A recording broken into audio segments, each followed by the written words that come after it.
Hello everyone, welcome back to the channel. My name is Andre and I'm your bookworm, and today we are diving back into science fiction and we're reviewing Parable of the Talents by Octavia E. Butler. I know it's rare when we dive back into science fiction. It seems like it's been quite a long time, but we are back at it, and it's with the great author Octavia E. Butler. And with Parable of the Talents, this is the second book of a planned trilogy, which is called Earthseed. However, this is also the trilogy that is an unfinished trilogy because Octavia Butler passed away before she was able to write the last book.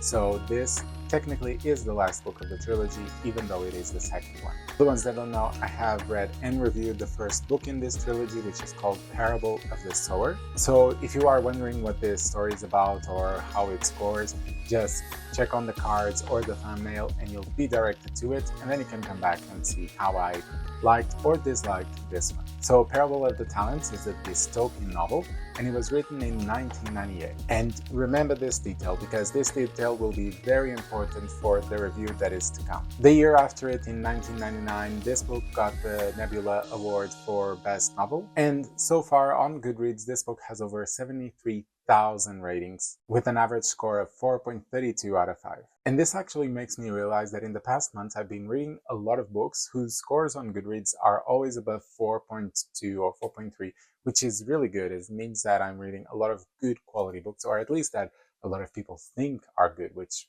technically would imply that they are good, but not always, because we all know that sometimes there are books that the mainstream media loves and they are not that great. But anyways, before we jump into the actual review, let's just go through two things. The first one being the synopsis. I'm going to narrate the synopsis to you. If you don't want to hear anything about it because you don't want spoilers or because you already know what it is about, just skip to the timestamp and you'll be directed directly to the plot, which is the first category. Otherwise, stick around and let's go. In order for me to understand who I am, I must begin to understand who she was. Asha was born into a broken world. There are many things she needs to know. How her country could embrace a violent, far-right president promising to make America great again, why they turned a blind eye to the suffering, and the truth about her mother. In her journals, Lauren Olamina tells of a great love divided between her young daughter, her community, and the revelation that led her to found a new faith that teaches God is change. But under a tyrannical religious regime who considered the mere existence of a black female leader a threat, Lauren knows she must soon either sacrifice her daughter and her followers or forsake the beliefs that could transform human destiny. Alright, this was the synopsis, and now the second thing and last before we jump into the review is to just look at the scores of Parable of the Sower, which was the first book, so we can have some context on how it fared and what to expect for this second one. So the first book got a score of 4.8 out of 5, which is really good, especially for a first book. And the only thing that faltered a tiny bit was plot. I mean, the plot still was a great 4, very strong. It's just there were a couple of things that I thought weren't as strong as the rest, and so it got a 4.8. But it's great. I mean, you can't expect much more from a book that is the first one in a trilogy. And I think that this book had everything to be extraordinary at the same time as it was scary. But so let's see how the sequel fares. And we start our review with plot, and the plot in this book is slightly different from the first one. I mean, we still continue following Olamina, although a few months have passed since the events of the first book. But I mean, it's still pretty much a continuous from the first book to the second. Except now we also get some perspectives of different characters like Asha and other characters that I won't reveal due to spoilers, but it's just you get to see snippets of them while Olamina is being the main perspective you observe. And all of it is in this format of written letters or a diary. Not really, I mean, sometimes there are letters to other people, but most of it is more of a diary. And so in this book we have two types of plot. We have the overarching plot that starts in the first book about Olamina creating Earthseed and how she wants that to become a worldwide religion almost and to benefit humanity. But in this book we also have a smaller plot still contained to this book that is still super important. I think both of the plots are simple. I mean, they're not super complex with lots of twists, but they are effective at showing us what the author wants us to see. And beware, because this book will hit your soul when you least expect it. And the great part of how it does it, it's because it's so grounded or so closely related to our reality. And this is where the publishing year for this book comes into play, the detail I mentioned. This book was published in 1998. The recording of this video is 2025, so 27 years have passed since Octavia Butler wrote this book.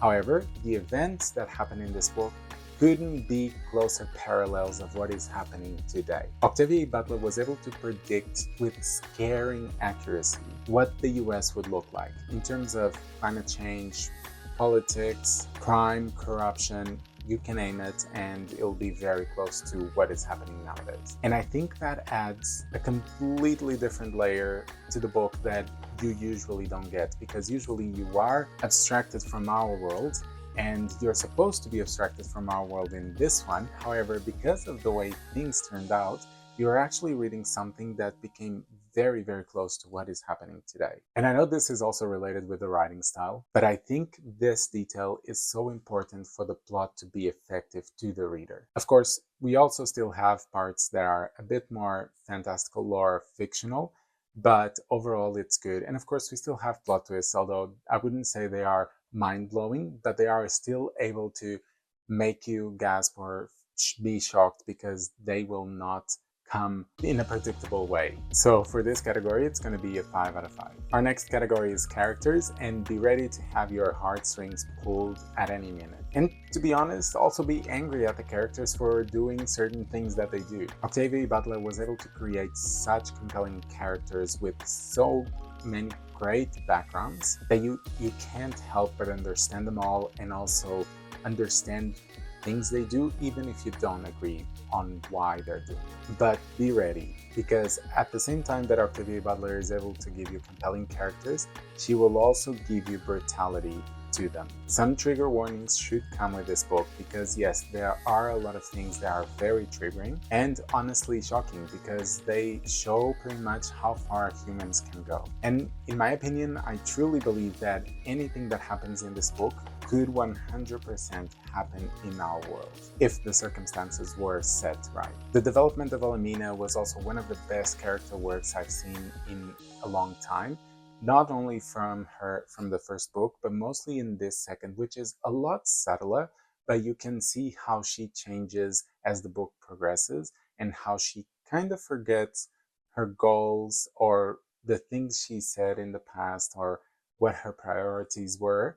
But those changes come very gradually. But if you compare our Olamina from the end and Olamina from the start, very different people. And the thing is, you as a reader don't fully understand the changes that are happening in the spot. I mean, you kind of see that this is a bit contradictory, but you still want Olamina to succeed. And so you start the book fully rooting for her, and as the book progresses, you still root for her. But at the end, when you look back, you realize that you're not really rooting for the same person at the start. And so I think that can only be done if the character development is done really well. So for this category, I couldn't give any less than 5. Halfway through, we have world building, and this category relates back to what I said in the plot category, because this world building couldn't be any more prophetic. From the climate change to the political turmoil, it all feels extremely real. And I find that amazing, because it means that Octavia Butler was able to create a world in her imagination that in 27 years became extremely accurate, or very, very scarily accurate with our world, which, considering that she wrote a dystopian novel, that's very scary. And on the other hand, we have her creation of Earthseed, the religion that is created in this book, that feels real. It feels like something that could exist, and at the same time, it's kind of like a ray of hope that shows that not everything in this world is dark and negative. And of course, this religion and the world itself shapes the characters a lot and changes the plot as it progresses. So you can see that all these categories interact a lot with each other. I mean, I think the world building was done so well that now I've pretty much joined the conspiracy theory that Octavia Butler was a time traveler, because how could she create a world that is so accurate, so similar to ours? That's that's suspicious. But so this category, it's a 5 out of 5. And what about writing style, our second last category? Well, I think I've kind of been speaking about it throughout the review. The themes explored in this book can be brutal but eye-opening at the same time. And of course they are also enlightening in some way. And the way they are developed shows the true mark of mastery from Octavia Butler as a writer. None of it is on the nose like you might feel like you're being preached to. It doesn't happen. Even though some characters are priests that are giving preaches. So it doesn't feel that way. And throughout the book, you can see yourself agreeing or disagreeing with the same character depending on what they say. I think pretty much in this book, nothing is black or white. And then we have the prose and the pacing, which are very adequate for this book. Nothing is rushed per se. There is a build-up in tension, and sometimes it is relieved a tiny bit, but not completely, and then it starts building up again. So you always are a bit on edge, but whenever something good happens to release the tension, then you kind of can breathe before we start going dark again into this world. And with a prose that doesn't feel flowery, it is mostly direct, which is adequate again because in the main character is the character that we have the most perspectives out of, and that character is practical and thinks pretty much in straight lines. So it is good that the prose is also written in that way. I think this book will be an easy read in that aspect, even though it is not an easy book whatsoever.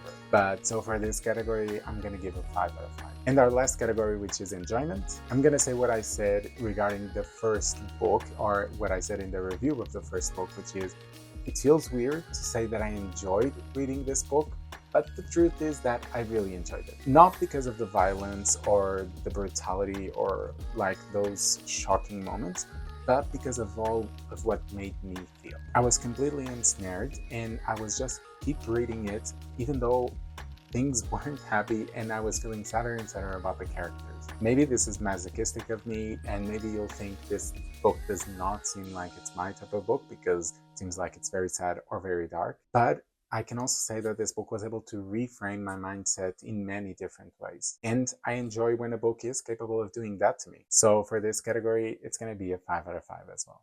That leads us to the end of our review. So just as a refresher, we have 5 for plot, 5 for character, 5 for world building, 5 for writing style, and 5 for enjoyment, which gives us a final score, I bet you can guess, a 5 out of 5. So yes, despite this book being one of those that comes with a lot of trigger warnings, and it isn't exactly the happy-go-ride type of book, it is a book that I would still recommend to a lot of people to read it. It will show you how religion can change people for the good or for the bad, how humanity can descend into the darkest of dark places and still be able to come back with a tiny bit of light, but also how some people can change and most of the times not for the best, despite all that you hoped for and despite you not agreeing exactly with what they do. But of course, all of that is very dependent on the perspective you have.